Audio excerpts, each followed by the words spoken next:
13 अप्रैल 2024। इस तारीख को ही इजराइल पर ईरान के हमले का आखिरी फैसला लिया जा चुका था।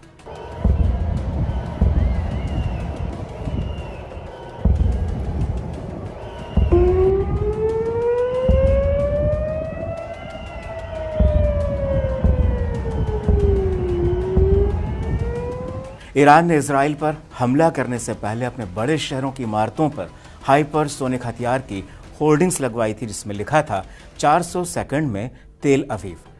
यानी यह मिसाइल अगर ईरान से लॉन्च की जाए तो इजराइल की राजधानी तेल अवीव तक पहुंचने में उसे सिर्फ 400 सेकंड लगेंगे, यानी केवल 6.5 मिनट में तेल अवीव में तबाही मच जाएगी।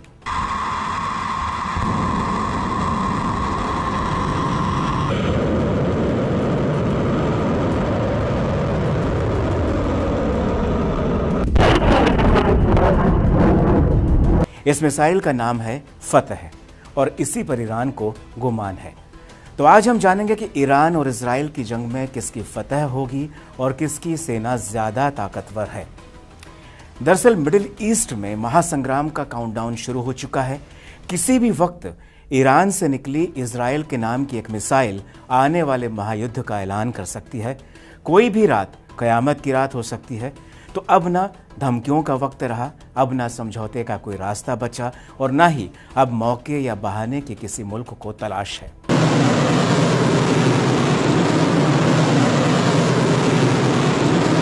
ईरान के भीतर घुसकर तेहरान में इजराइल ने अपने सबसे बड़े दुश्मन हमास चीफ इस्माइल हानियह को उड़ा डाला और इसके बाद अब सवाल सिर्फ ईरान की साख का है।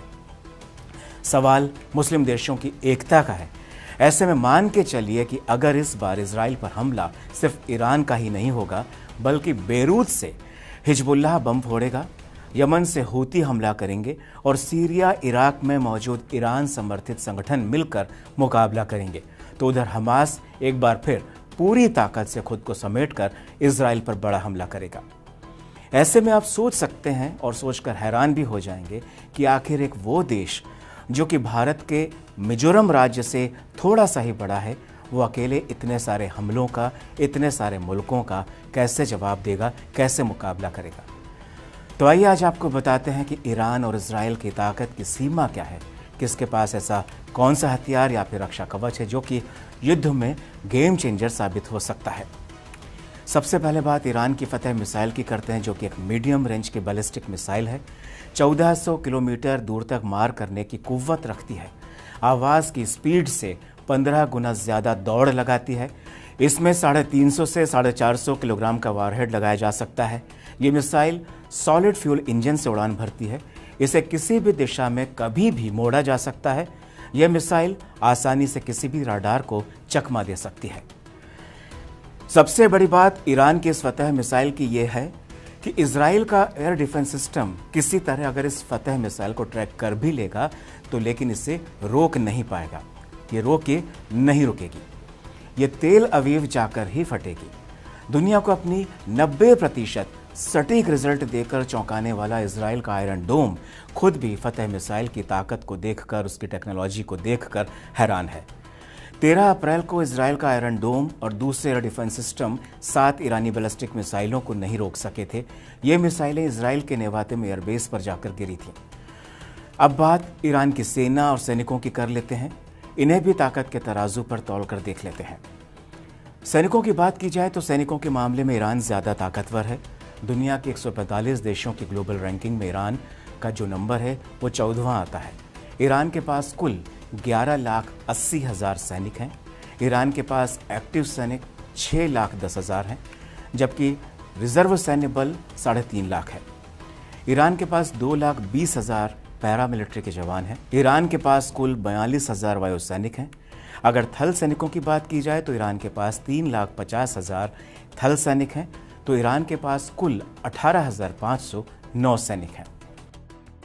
तो ये थी ईरान की सैन्य ताकत की बात। और अब बात करते हैं इजराइल की। इजराइल दुनिया के 145 देशों की ग्लोबल रैंकिंग में 17वें स्थान पर आता है। इजराइल के पास 6,70,000 सैनिक हैं, जबकि एक्टिव सैनिकों की जो तादाद है वो 1,70,000 है और इजराइल के पास जो रिजर्व सैनिक फोर्स है वो 4,65,000 है। इजराइल के पास मात्र 35,000 पैरामिलिट्री सैनिक हैं, तो उसके पास 89,000 नौसैनिक हैं। इसके अलावा इजराइल के पास थल सैनिकों की जो तादाद है वो है 5,26,000, जबकि इजराइल के पास नौसैनिक 19,500 हैं। लेकिन सबसे दिलचस्प और दिल दहला देने वाले हमले आसमान से होंगे। ऐसे में माना जाता है कि इजराइल की वायुसेना ईरान के मुकाबले ज़्यादा खतरनाक है। इसकी बड़ी वजह यह भी है कि इजराइल को अमेरिका का ज़बरदस्त सपोर्ट मिला हुआ है। इजराइल के पास 612 रिजर्व एयरक्राफ्ट हैं और 490 एक्टिव एयरक्राफ्ट हैं, जबकि ईरान की वायुसेना के पास 551 एयरक्राफ्ट हैं जो कि रिजर्व में हैं, वहीं 358 एक्टिव एयरक्राफ्ट हैं। ईरान के पास 186 फाइटर जेट्स हैं, जिनमें से 121 किसी भी वक्त हमले के लिए तैयार हैं, जबकि इजराइल के पास 241 फाइटर जेट्स हैं, जिनमें से कि 193 हमले के लिए स्टैंड बाय मोड में हैं, यानी कि एक सिग्नल मिला और उन्होंने हमले की उड़ान भर ली। तब बात अगर ज़मीनी ताकत की करें तो ईरान के पास कुल मिलाकर 1,996 टैंक हैं, जिनमें से 1,397 टैंक इस समय जंग के लिए तैयार हैं, इजराइल पर हमला करने के लिए तैयार हैं। तो वहीं इजराइल के पास ईरान के मुकाबले 1,370 टैंक हैं, जिनमें से 1,096 टैंक हमले के लिए तैयार हैं। दोनों देशों के पास एयरक्राफ्ट कैरियर, हेलीकॉप्टर कैरियर्स और डिस्ट्रॉयर्स नहीं हैं। ईरान के पास 7 फ्रिगेट हैं तो इजराइल के पास एक भी नहीं है। ईरान के पास 19 सबमरीन हैं तो इजराइल के पास 5 सबमरीन हैं। ईरान के पास 21 पेट्रोल वेसल हैं तो इजराइल के पास 45 पेट्रोल वेसल हैं। ईरान के पास मिसाइलें बहुत ज़्यादा हैं तो इजराइल के पास टेक्नोलॉजी बेहतर है और इजराइल के पास कई स्तर के एयर डिफेंस सिस्टम हैं। इजराइल स्पेस में भी, अंतरिक्ष में भी मिसाइलें उड़ा सकता है। इजराइल का आयरन डोम सबसे मजबूत रक्षा कवच है। पिछले साल हमास ने 7 अक्टूबर के दिन 20 मिनट में ताबड़तोड़ 3 से 5,000 रॉकेट इजराइल पर बरसाए थे, लेकिन आयरन डोम सामने आ गया शील्ड बनकर और उसने 90% हमास के रॉकेटों को आसमान में ही उड़ा दिया। अगर वो रॉकेट इजराइल पर गिरे होते तो आप सोचिए कि कितनी भयानक तबाही होती, कितना खतरनाक मंजर होता। साल 2011 से ही आयरन डोम इजराइल की निगरानी और सुरक्षा कर रहा है। आयरन डोम अपनी तरफ आ रहे 100 रॉकेटों में से 90 को मार गिराता है। ये उसका रिकॉर्ड है, गारंटी वाला रिकॉर्ड है। इसके अलावा इजराइल ने अपने iron beam laser point defence system को भी एक्टिवेट किया है। ये सिस्टम काफ़ी दूर से ही ड्रोन्स हुए, रॉकेट हुए, मिसाइल हुई, मोर्टार हुए, उन्हें आते देखकर आसमान में ही जलाकर राख कर देता है।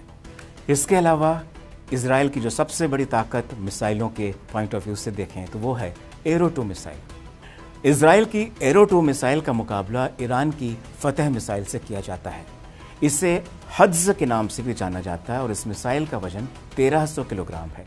इसके 3 वेरिएंट्स हैं और इन मिसाइलों में 150 किलोग्राम का वारहेड लगाया जाता है। ये मिसाइलें वायुमंडल के बाहर भी जाने की क्षमता रखती हैं, यानी कि ये अंतरिक्ष में भी किसी सैटेलाइट को भी गिरा सकती हैं और किसी मिसाइल को भी वहाँ पर उड़ा सकती हैं।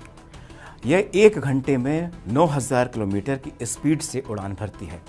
ये मिसाइल अंतरिक्ष में भी दूसरी मिसाइलों को उड़ाने का दम रखती है। तो अब जंग के मुहाने पर ईरान और इजराइल हैं, साथ में लेबनान, यमन, सीरिया, इराक और गाज़ा के कई संगठन हैं। ऐसे में इजराइल पर होने वाला ईरान का हमला सदी की सबसे बड़ी जंग का जिम्मेदार माना जाएगा। कड़क में फिलहाल इतना ही। नमस्कार।